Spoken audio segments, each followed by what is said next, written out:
Taurus astrology prediction for 2026. Today, we will talk about the most important astrology events and how they will affect anyone with their sun, rising sign, or moon sign in Taurus, and which will be the most important focuses, how you can use this time and how you can plan the year.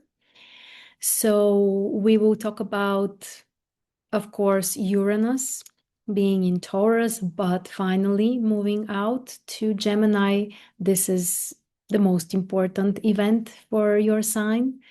We will talk about the incredible bisextile that we have between Uranus, Neptune, Saturn, and Pluto. For you, it will trigger 12th, 2nd, and 10th house, which is a very interesting combination. We will also mention Jupiter moving from Cancer to Leo, Lilith, and the nodes, and some other stuff, including Venus retrograde. So the most important things kind of like mixed all together. And what I also want to kind of like try to help you with is to see more the bigger picture, not only the individual transits, for example, Uranus in first, second house, or let's say Neptune, Saturn in 12th house. So not only separately, each of them, but to try to put it all together. That's the real beauty of astrology.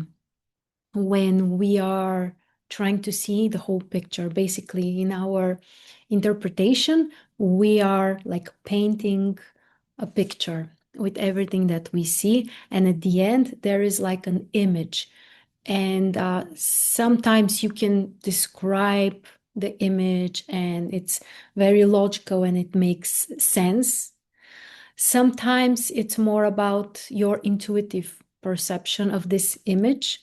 But in every case, that's just one recommendation I have if you're trying to plan the year for yourself, or generally if you're practicing astrology. Always try to see this whole picture.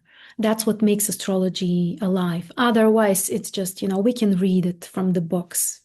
It's not that alive. When we try to see it all together, it gets closer to real life. So that's the art also. And just very quick announcement that if you want to have your own 2026 astrology guidance, I'm offering full year astrology support. I will put the links below the video later, also I can share it in our chat. And you can check it out if that's something you are interested in. And also, we are starting our new Horary Astrology Club, also something very exciting if you want to get answers to specific concrete questions about real life situations, or if you want to learn to use the method in your own life, then this is a place for you. All right, then, if you have any questions, also you can ask them in our chat, and at the end, I will make sure to answer them. So let's begin with Uranus. Uranus, which was in your sign for almost 7 years. And in 2026, we are starting the year with Uranus in Taurus. But around the end of April, Uranus is finally moving out of Taurus and into Gemini. First of all, it's really important if you have your sun or any other planet or any cusp of a house around the last few degrees of Taurus. In this case, Uranus is going to be right there on top of your planet or cusp of a house. And this is the most intense phase of this period. That's something interesting for planets which are at the end of the sign. We also call the last 3 degrees critical. Not in the sense that it's dangerous, it's just they are more specific. And it's like, the energy is like building up to get there. And they are transitional also, so I won't go too much into the natal astrology now. But in a sense, it's like those past 7 years while Uranus was in Taurus are kind of like setting the tone or preparing you.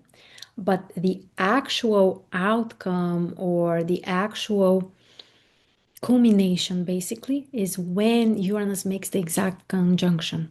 So for people who are again born at the end of the sign, I mean their sun is there or cusps of houses, then even though this is the end of the transit, for you it will be the most important. So please keep that in mind. Realistically, for most of us, we kind of have one of those in a lifetime, at least while we are conscious and, I mean, as adults. Because for Uranus, it takes 84 years to cross the whole zodiac. And of course, hypothetically, it's possible that early in your life you can have such a conjunction. And luckily, if we live long enough, you can also have it at the end of your life. But for most of us, we have it sometime, let's say midlife, or like it's rare basically to have it twice when you are a conscious adult. So for simplicity, we may accept that it's just once in a lifetime to have Uranus in conjunction with your sun or cusp of a house. And of course, that's major. Of course, that's something which is life-changing and something which liberates you in some way, but also requires from you to change yourself. If not completely, then at least in a really, really deep way. So my main advice, if you happen to have planets in the last few degrees, open up to the change. Even if you don't have planets there, if you just have your sun or rising sign in Taurus, Uranus back to Taurus is still gonna bring something. So even again, if you have already been through the actual conjunction and it's already behind you, this is still the time to, I would say, finalize something, to change, to innovate, something about yourself. Because, of course, we always have Uranus transiting something somewhere in our chart, right? Uranus never disappears. Just like it was funny in the Horary astrology, I was thinking about it. Some planets, for example, might be irrelevant to your particular question, but they cannot disappear from the chart. Like, they are always somewhere in the chart. So we have to define, are they just, like a background or do they mean something? With the transits also, they can never disappear. They are always somewhere in our chart. And which means that, Uranus is always kind of like asking from us to change something. The question is how important it is, what's the intensity, and of course, in which specific area that is. So Uranus will move to your second house. We'll talk about this in a moment. But while Uranus is still in your first house, especially the closer it is to the sun or the cusp or the planet, then the more you need to change something about yourself in particular. That applies to the sun and the rising sign mostly. If it's your rising sign, then it's also directly related to your behavior and your actions and the way you relate to the world. Our first house basically represents, like how we connect to this world. Just like the sun is literally rising each morning on the horizon, and this is where we see the ascendant, and this marks the new beginning. In the same way, our ascendant is the point through which we connect to life, to the world. And it happens through our actions, our behavior, and physically through our body. So those could be some major things to focus on, especially during the first few months, so almost until the end of April, which is actually 1/3 of the year, so it's not, a time that should be ignored. This is the time to finalize those personal changes that affect your behavior. Again, if this is your sun, then also how you perceive yourself. How much do you know yourself, or who do you think you are in every sense of this question? And whenever something important activates our sun, especially the outer planets, this is always going to last a few years. And this is the time to really ask yourself, how well do I know myself, and what else can I find out about myself? There is always something deeper within yourself. That's also the beauty of astrology, that it helps you to kind of like know in which direction you should dig, what you should look for. It's just really helpful. But in every way, in every case, there is always something else we can find out about ourselves. And, this is also interesting. What is the main way, but also reason? I have a big thought. Let me try to organize it, okay? So, here's what I mean. You know how sometimes in life we might get into a very passive phase when we are pretty much trying not to move much, not to make big changes, not to take risks, maybe not to connect too much to the world. We are, like basically trying to, for Taurus, this can be especially valid, by the way, to keep certain level of comfort. It doesn't mean that it's really, really comfortable there, but we can tolerate it. And we try to avoid, again, risks, big actions, new things. We may call this cautiousness. Sometimes it could be because we are tired. It could be out of fear. There are different reasons, but basically we are passive, we are on hold, and we don't do much.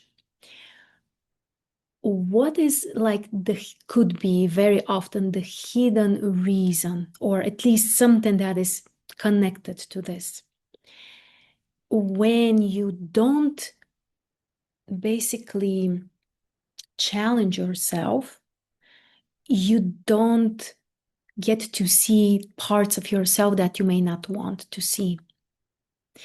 Because the opposite case, when you are really trying to do something, especially when you are not good at this, when you are getting started, whatever it is, business-wise, career-wise, education, relationships, creativity, no matter what.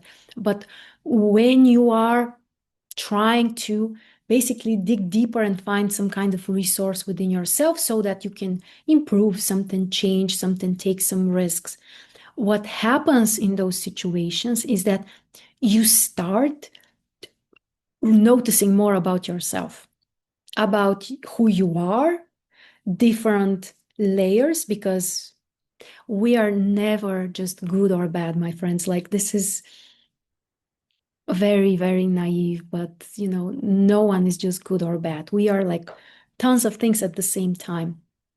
And often we don't want to see them because part of them are, of course, part of our shadow. And this is so much in alignment with Taurus flow. Like, just anyway, right on the spot. When we are afraid of ourselves, we limit ourselves in movement, metaphorically or literally, in taking the risk or putting ourselves out there. Because again, the less you move, the less friction you have with the outside world, and the less the outside world is showing you things that might be uncomfortable, something that may hurt, something you may need to, heal in yourself. So whenever something triggers our sun sign, our rising sign, um, that's one of the, I would say, opportunities. I don't want to call this a challenge because for me, this is mostly an opportunity to see different things about yourself. You could be in your 90s, does not mean that you know yourself. Actually, the more accurate thing to say is that none of us really knows ourselves completely. So, especially until April, until the end of April, while Uranus is still in your sun or rising sign, try to focus on getting to know yourself. Like, what is it that you are still not seeing in yourself or recognizing? Could be good or bad. I really don't like those words, but I mean, it could be a challenge you may need to work on. It could be also some kind of potential. So, and Uranus knows how to do this. Like, Uranus can be very provocative, very, charging. So, yeah, explore yourself, get to know yourself better, how to do that. That's a general advice, even if you're not really a Taurus sun or rising sign, but in general, at any moment, how you can know more about yourself, both your potential and also your shadow and your challenges, by trying to do more. That's the only way. Well, one of the main ways which can really help you.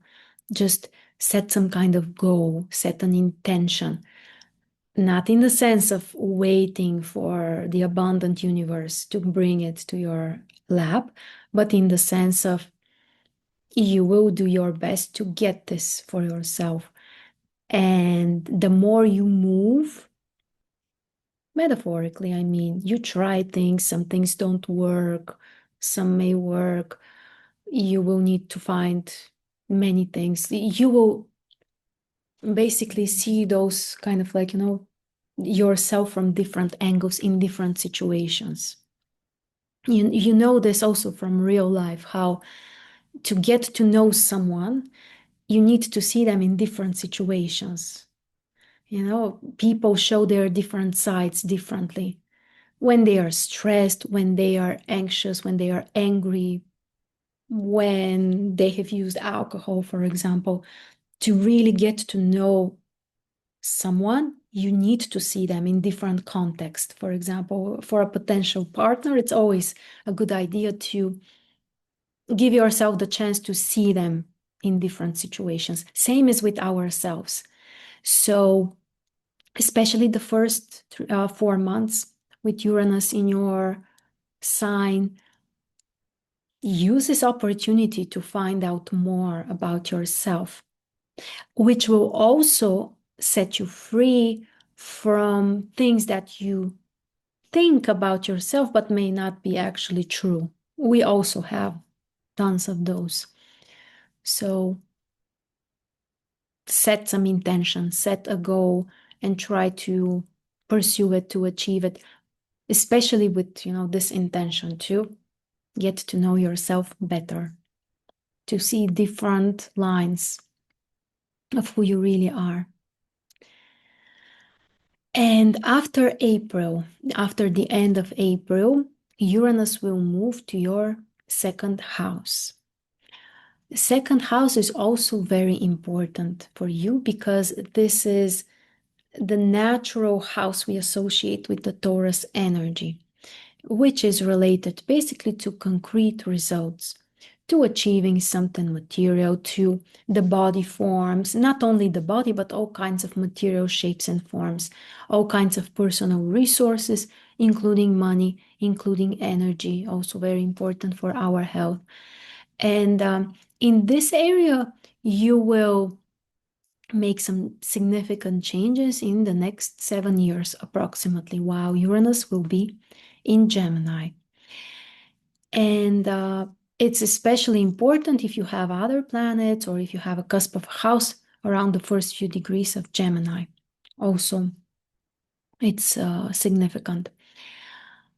But here I want to bring some other stuff so that we can try to, build up our whole picture, this picture we are going to try to paint together. Uranus this year is not just on its own. Uranus, for the most part of the year, is together with Neptune, Pluto, and Saturn, and they are forming the beautiful bisextile in the masculine signs. And in your case, the main houses which are triggered are Uranus in 2nd, Saturn, Neptune in 12th, and Pluto in 10th house.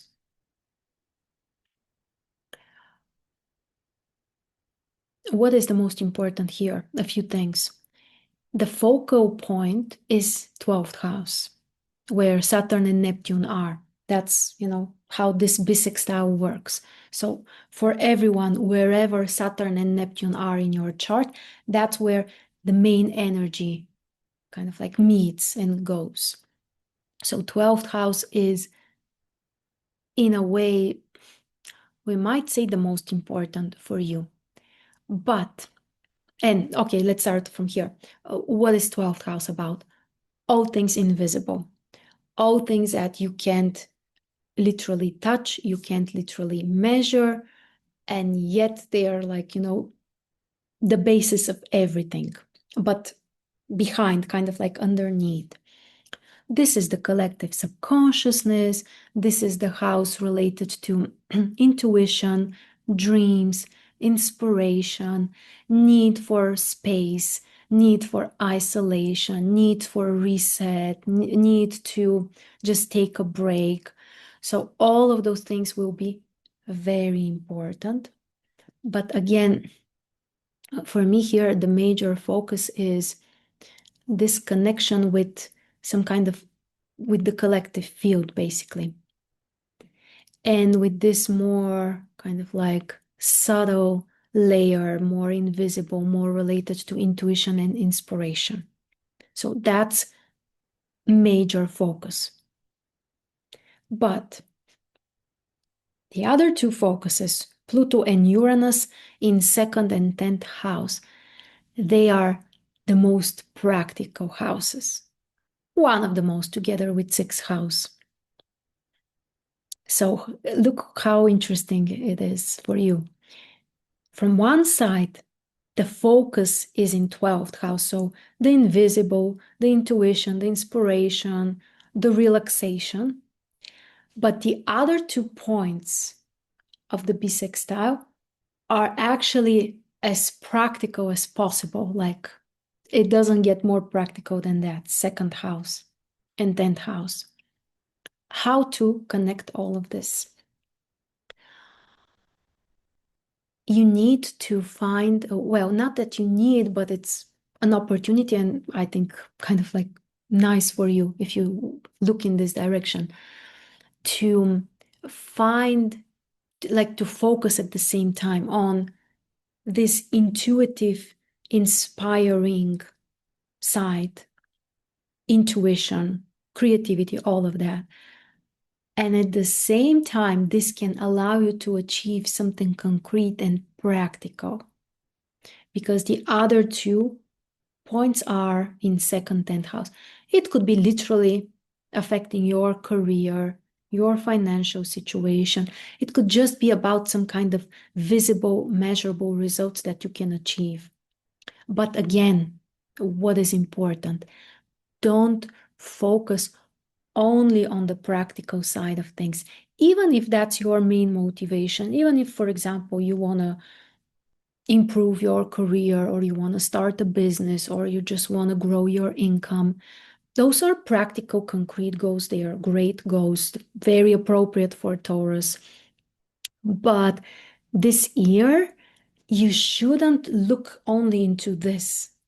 Your success will not come only through planning things precisely and being very punctual and being very organized and keeping things in control. And this is essential part, But if you try to stay only there, I mean, if you keep your focus only there, it will not be enough. And at least you will miss much deeper opportunities. So, one of the recommendations is find time for yourself and for relaxation. Literally, time off the way you can organize it. For someone, this may mean taking a 3-week vacation, 3-month vacation. For someone else, it may mean 3 hours per week or half an hour a day. We are all different.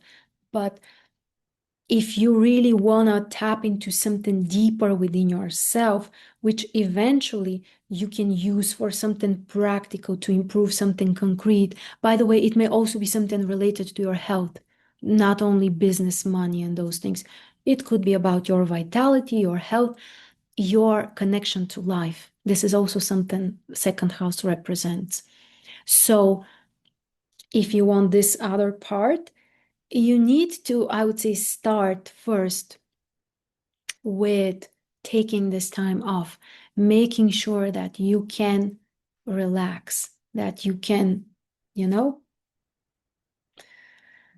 I would say, set some kind of healthy boundaries when it comes to some time just for yourself.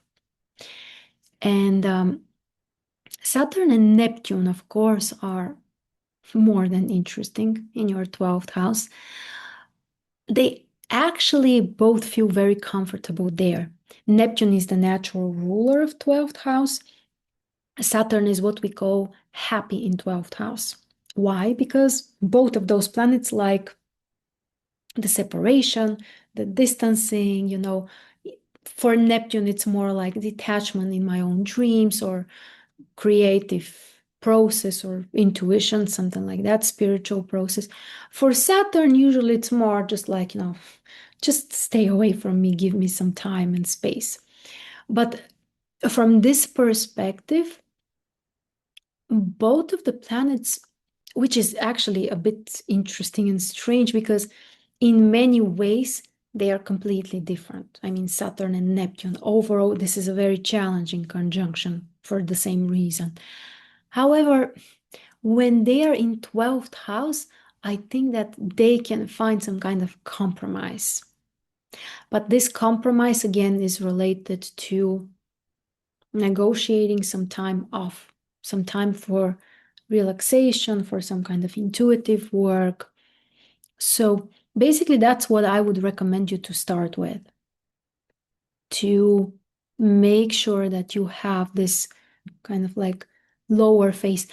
And with Uranus being in your first house, then moving away, and in general being in your own sign for 7 years now, I think that many of you may appreciate this and may need a bit of, things just slowing down a little bit or just giving yourself some comfort time. And with Pluto in 10th house, things are interesting. From one side, you can organize something important. Generally, if organizing other people is also part of your skills, your life, your job, let's say, then this can also work very well. You might include others. You might be able to even find some kind of support from stronger people. 10th house represents also either some authority figures or just people with more power. So if you have a really inspiring idea, which again should be both about something concrete and practical, but at the same time not superficial. So not based only on the shape and form, but in other words, there is some kind of deeper flow, as we call it, or there is some kind of deeper motivation or something bigger behind this, then you have great chances to expand and to grow your idea, your vision, your project. And you might be able to make it appealing for others who may have much more resources than you. And then they might be interested in helping or just participating or um, in some way. Here, I want to kind of like keep things practical and sometimes the way this works, so I will say it, sometimes the way this work is not only through other people, like concrete people.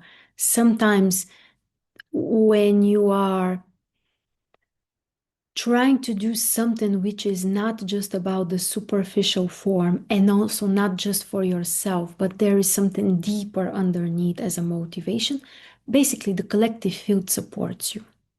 This looks like things start happening, or you just find the right ideas, people.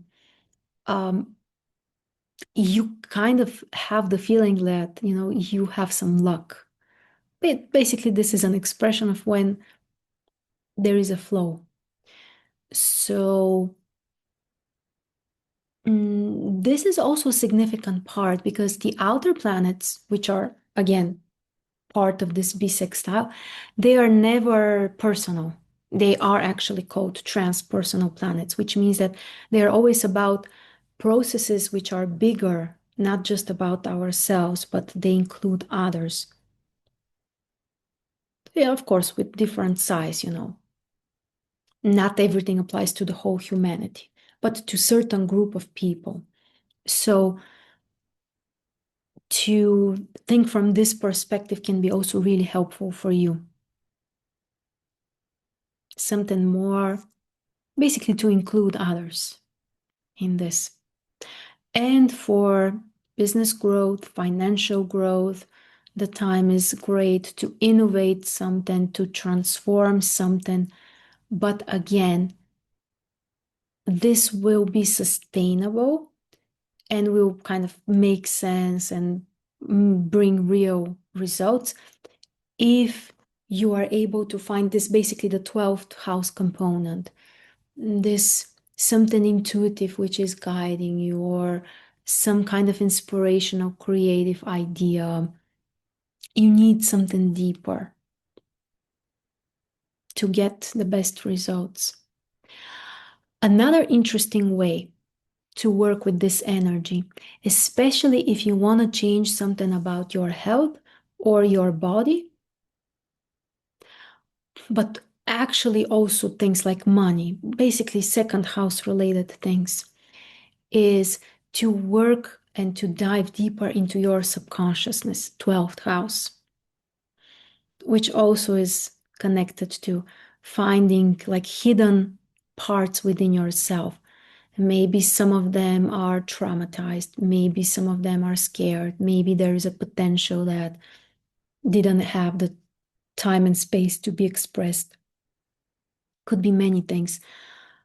But it's a great time to work with your own subconsciousness to see what are your own barriers, what were you afraid of looking into, what do you need to heal.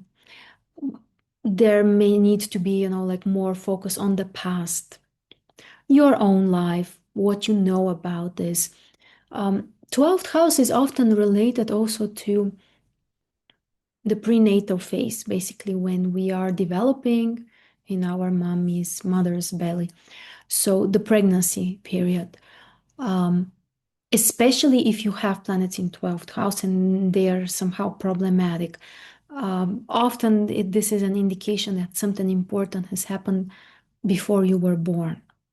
It could be physically with the mother, it could be just the environment. Sometimes it could be the collective field also, some kind of, big process that affects everyone.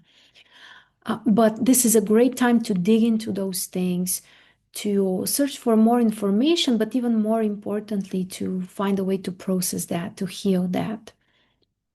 I'm personally using GSR for those purposes. You can use any other method which also resonates with you. You may use meditations, whatever works really. But the more you uncover from the subconsciousness, basically, the more you can use this again for practical things. Again, to heal your body, to improve something, to just feel better. It could be about nutrition. And also, as we said, the career financial stuff as well. So it can be very actually efficient and practical to focus more on your um, inner world and on your inner experiences. Um, 12th house is incredible. It's really one of the most complicated houses because, again, it's about things that we cannot touch, measure, prove literally. It's something else. Um, it really detaches you from reality. It really kind of like, puts you in a different space.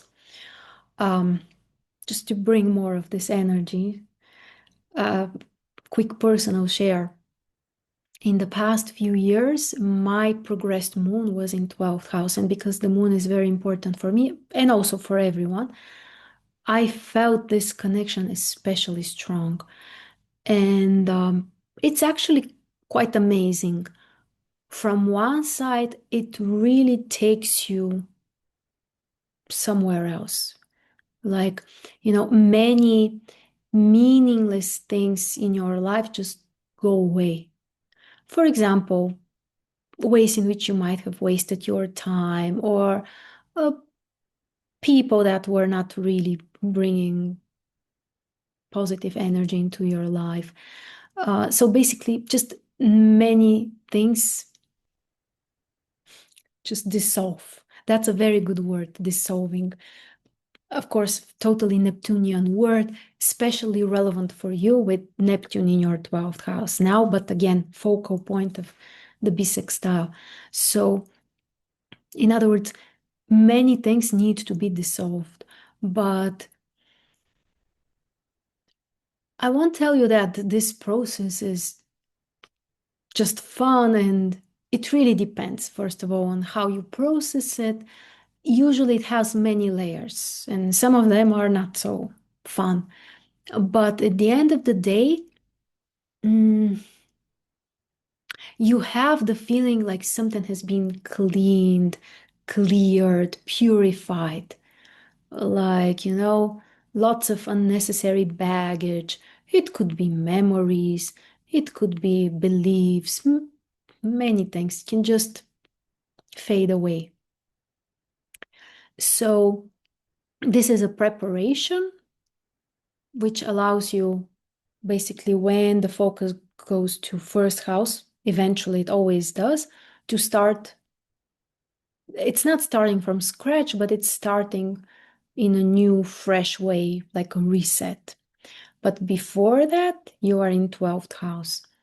So again, major, major focus for you during this year. Okay. Maybe we should move on with the next things. Saturn and Neptune and the bisextile are the most important, but there are other things. So let's try to add them to our picture. Which should be the next one?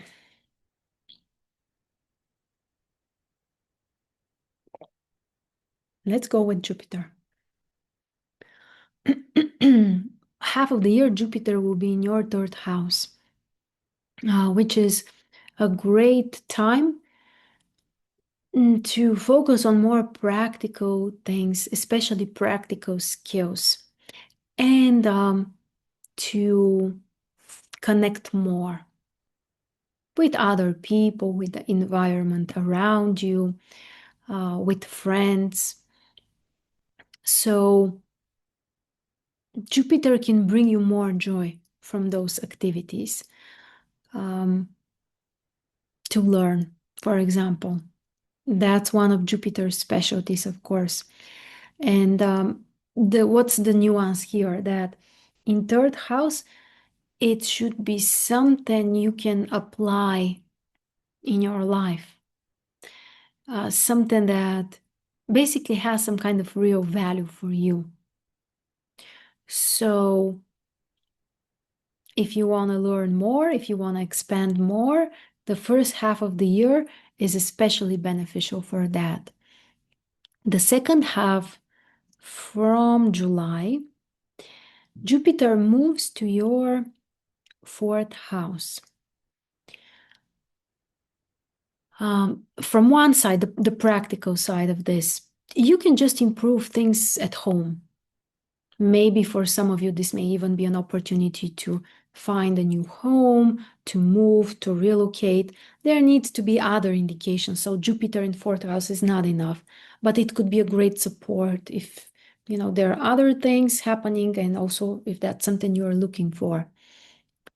But even if it's not actual relocation or actual, like new house, new apartment, you can do something that will make you feel nicer, that will just bring you more positive energy, more pleasant atmosphere. Sometimes what happens also with Jupiter in the fourth house is that you may have more space. So for some people, actually, this could be the time when, for example, someone is moving out of their house, or the kids are going somewhere, or, something happens and suddenly you have like more space at home. Also a possibility. But even if it's not like literally buying new properties, even though I think that it could be possible for some people, um, especially, I will tell you when. Basically, at the beginning of the ingression, because once Jupiter moves to Leo, again, this is early July, Jupiter will connect to the bisextile we just talked about with Uranus, Neptune, Saturn, and Pluto. So basically, Jupiter will be in fourth house, in sextile with Uranus in your second house. So this might be also a good time for investment, for changing, even selling properties. So basically anything like a shift in your resources.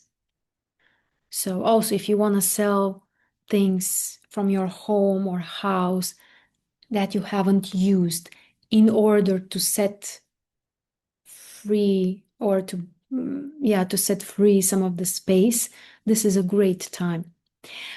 With Uranus in second house also, to end. Sorry, it's my thoughts are like mixing together. I want to say something, then I want to add what I wanted to say at the same time was that this is a topic which is especially relevant and important for Taurus as a sign. For Taurus, one of the typical characteristics is holding on to things, attachment. In many ways, sometimes it could be literally objects, like you just can't throw things away, you can't separate, you keep tons of things you are not using usually. More or less, I think we all do, but some of us are really into those stuff. And the truth is that in this way, we are not allowing new things. Like every belonging, everything that you have takes some energy, just like it takes some space in your apartment, even if it's, this, it's still taking part of, some of the space. And if you want more things to change, or if you want something new to come into your life, one of the simplest way is to start clearing the space. And with Uranus in second house, this is also a great time to get through your closet, your shoes, what you need to get through. But the more you set free, the more you can kind of like, shift the resources, like attract something new, find something new.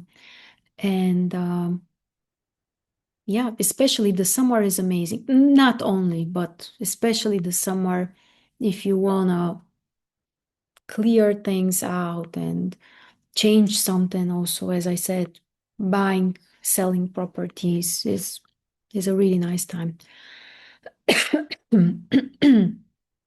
I also wanted to add about Jupiter and Saturn that basically at the same time around the summer, once Jupiter moves to Leo, it will also have a trine with Saturn, which is in your 12th house. So basically, you will have the two social planets, Saturn and Jupiter, connected with a harmonious aspect in your 12th and 4th house. What is the mutual thing about this? Both 4th and 12th house are related to very deep layers within ourselves. The subconsciousness, basically where we come from also. 4th house is more literal, like my roots, even though it also has a deeper meaning, like the deeper is where my soul comes from, basically. But on a more kind of like earthy level, it's my roots, my family, my ancestors. 12th house is more collective. But in every case, those houses are related to the past, to where we come from, to some kind of more, I would say, like invisible connections with our ancestors, with the collective field. And that's why it's a great time to work with those topics. For example, to heal some of those generational patterns, or to explore them, or to understand more about yourself, basically through remembering your childhood, remembering your past, remembering your parents. This can also be, this can bring some kind of potential for growth, basically. And as strange as it may sound, such approach can be helpful in a very practical way, because after all, Saturn and Jupiter are social planets. Saturn and Jupiter can allow us, help us to grow socially in terms of career, in terms of something, again, which is, beyond yourself.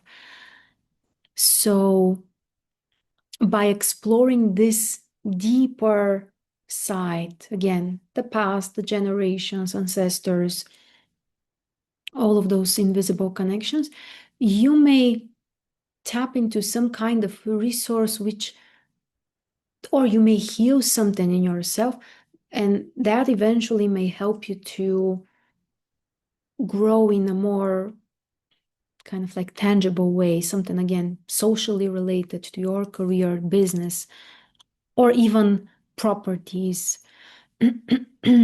your home, the place where you live. So that's also something interesting to keep in mind, that the two social planets will be kind of friends during this year. Okay, lunar nodes, also one of the big ones. The lunar nodes are changing signs during this year. So until August, the lunar nodes, the North node is in your 11th house. And after that, it's in your 10th house. The South node will be also from 5th to your 4th house. The interesting part from one side is that the South node will be together with Jupiter in your 4th house. This is even more in alignment with the idea of setting free, opening up the space around yourself, on a very concrete material level. Again, as I said, just throw some things away that you don't use, you don't need, and just keep your energy. That's one of the best things you can do. Not only during the summer, this is also great closer to the end of the year when we will have the exact conjunction between Jupiter and the South Node in your fourth house. So the old things, it's time to let them go. And then you can literally have the space for something new. Sometimes it doesn't need to be new material belongings. Maybe for someone this will resonate. Maybe for someone it will be more about just your own comfort, more about your own growth. But I highly recommend you again to consider this option. The other side of it, the North Node. Um, while the North Node is in your here you have an interesting connection. Let's try to put this together. So, the first half of the year, while Jupiter is in your third house, the North Node will be in your 11th house. So, both of those indications are very good for something social, for other people, connections with other people, ideas that come from other people, just opening up to listen to others. This is something really smart you can do.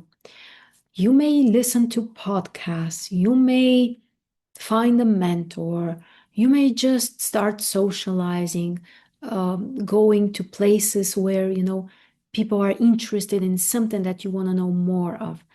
And you know what's also interesting, that it's not always about the actual words and ideas that you will hear. Often it's just about the space and the environment in which you are diving.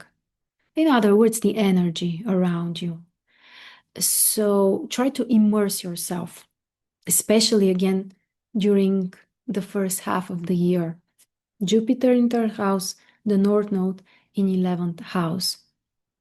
As I said, literally through meeting, communicating, or just getting in touch with such places, such energy, and trying to basically, what's the thing?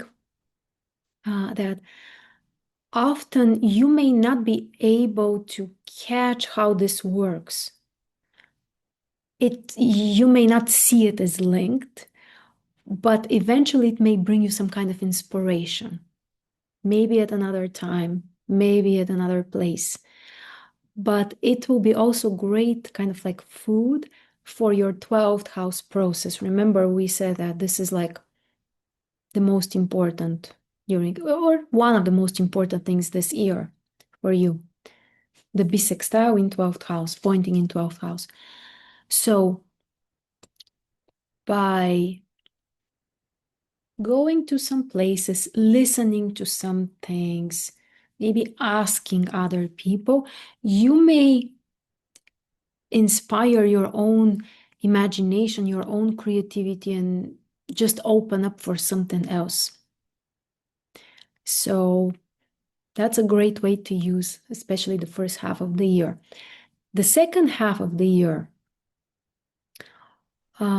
with Jupiter in fourth, South Node in fourth, North Node in 10th house. Pluto is also in 10th house, but they are not in conjunction yet. So we are not talking about it. This is 27. In 26, not yet. But the focus will be more on allowing something to kind of like shine, or allowing something to become more visible as a result, as an achievement, as an opinion. It could be about different things. But with the North Node in 10th house, It might be about attention in any context. At work, you might be more noticed, business, sometimes even among other people who are important to you. But yeah, try to show more to the world something which is important to you, something that you want others to see.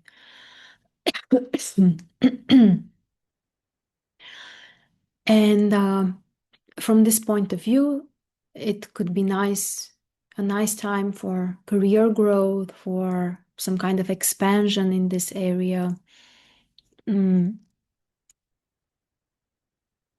But again, we are not forgetting that pretty much throughout the whole year, we need to find this balance, some time off, some time to kind of like open up to some new ideas and then materialize them. Hmm. Overall, what is the feeling I get for Taurus?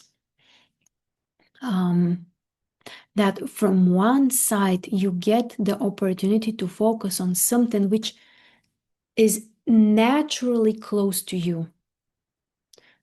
As the sign as an archetype is what I mean. For example, the practical things, the material things, the comfort, the achievements, As an archetype, this is very close to Taurus. So you get this opportunity.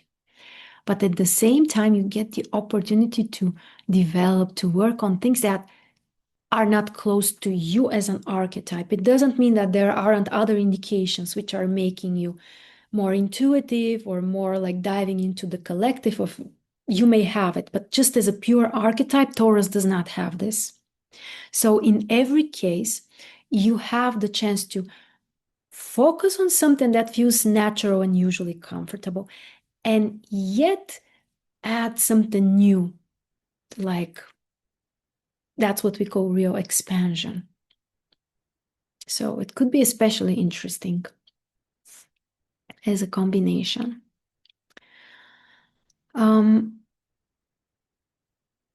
Lilith, the black moon Lilith.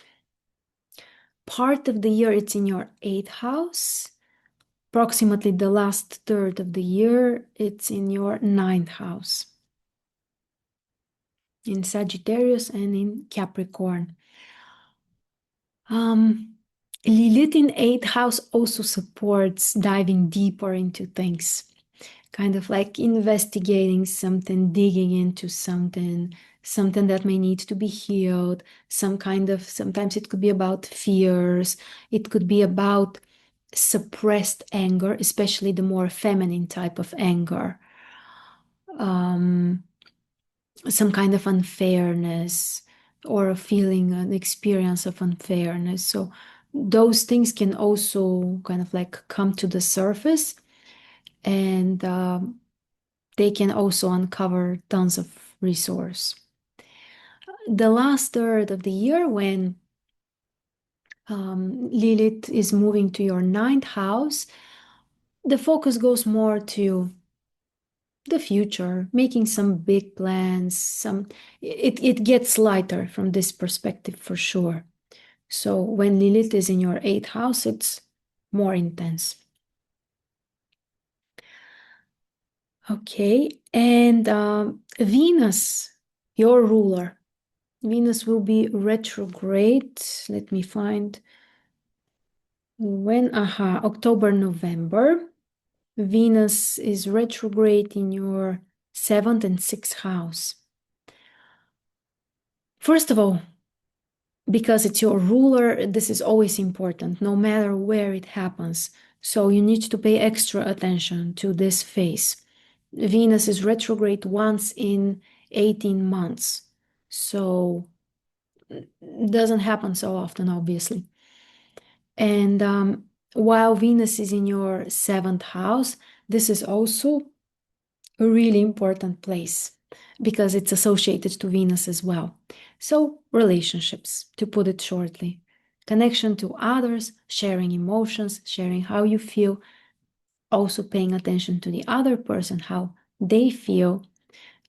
These are some of the major topics, but you can use the time to look at your own personal life in a different way, from a deeper perspective, just from also the perspective to work or release something from the past. And Venus in sixth house usually doesn't feel so, you know, intensely, but it can bring some things related to work, to health, to your daily life, to how you organize things. So, yeah, this is also another area, the more concrete, practical area. Let me see if there's, I think that we mentioned all the points that we wanted to include. Well, I wanted to include, to be more fair. If you have any questions or if you want to share anything, you can also do that in the chat. I see the year as very, again, dynamic and bringing really different things into your life from different sides. Also, one more time, I want to invite you to check the 2026 personal astrology guidance, which is an opportunity to receive answers to your questions throughout the whole year, or just some recommendations, basically, very personalized based on your own chart. Okay, let me see.